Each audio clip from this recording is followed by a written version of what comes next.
Hi అండి, నమస్తే. Welcome back to my channel. ఈరోజు మన రెసిపీ వచ్చేసి ఇన్స్టెంట్ టొమాటో రైస్ అండి. దీన్ని మిగిలిపోయిన అన్నంతో అయినా చేసుకోవచ్చు, లేదా వేడివేడి అన్నంతో అయినా చేసుకోవచ్చు. సో ప్రాసెస్ అనేది చూసేద్దాం. ఫస్ట్ ఒక పాన్ తీసుకొని అందులో కొంచెం నెయ్యి, కొంచెం ఆయిల్ అనేది వేడి చేసుకున్న తర్వాత ఒక ఇలాచి, 2 బిర్యానీ ఆకు, ఒక చెక్క, 2 లవంగా, అలాగే జాపత్రి, అలాగే బిర్యానీలో వేసుకునే స్టార్, ఇవన్నీ కూడా వేసి బాగా ఫ్రై చేసుకోవాలండి. అలాగే కొన్ని జీడిపప్పు.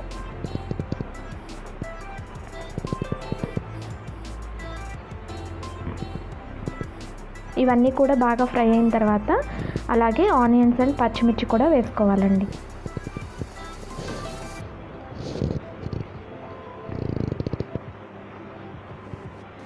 ఇవన్నీ కూడా బాగా ఫ్రై అయిన తర్వాత కొంచెం పసుపు వేసుకొని అలాగే 1 నిమిషం పాటు ఫ్రై చేసుకున్న తర్వాత కొంచెం అల్లం వెల్లుల్లి పేస్ట్ కూడా వేసుకొని, ఇక్కడ అల్లం వెల్లుల్లి పేస్ట్ అనేది బాగా ఫ్రై అవ్వనివ్వాలండి. ఎందుకంటే ఇన్స్టెంట్ రైస్ కాబట్టి ఇది బాగా ఫ్రై అయిన తర్వాతనే మనం టొమాటో అనేది యాడ్ చేసుకోవాలి. లేదంటే ఆ టొమాటోల నుంచి వచ్చిన నీరు వల్ల కొంచెం చేదొచ్చే అవకాశం ఉంటుంది. కాబట్టి మనం అల్లం వెల్లుల్లి పేస్ట్ అనేది బాగా ఫ్రై అయిన తర్వాతే టొమాటో అనేది యాడ్ చేసుకోవాలి.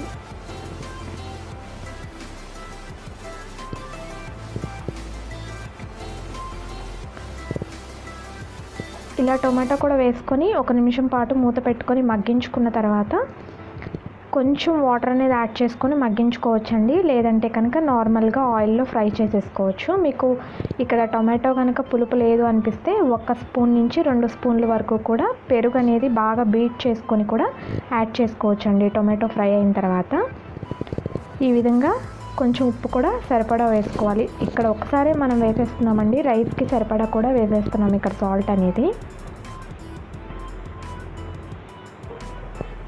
ఈ విధంగా మొత్తం ఫ్రై అయిన తర్వాత కొంచెం కారం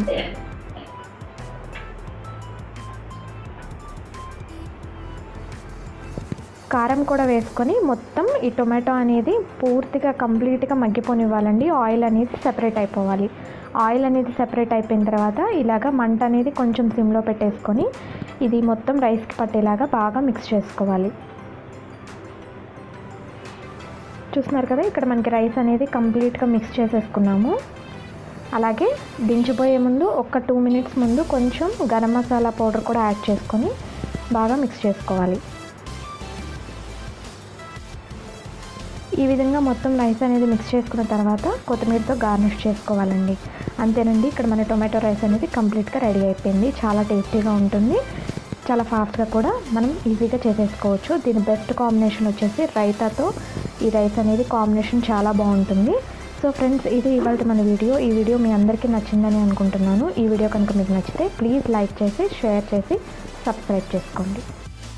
చూస్తున్నారు కదా, ఇక్కడ మన టొమాటో రైస్ అనేది చాలా సింపుల్ ప్రాసెస్లో చాలా ఈజీగా ఫాస్ట్గా చేసేసుకోవచ్చు. రైతా అనేది దీనికి బెస్ట్ కాంబినేషన్ అండి. చాలా బాగుంటుంది, చాలా టేస్టీగా ఉంటుంది. చికెన్తో అయినా కూడా సర్వ్ చేసుకోవచ్చు.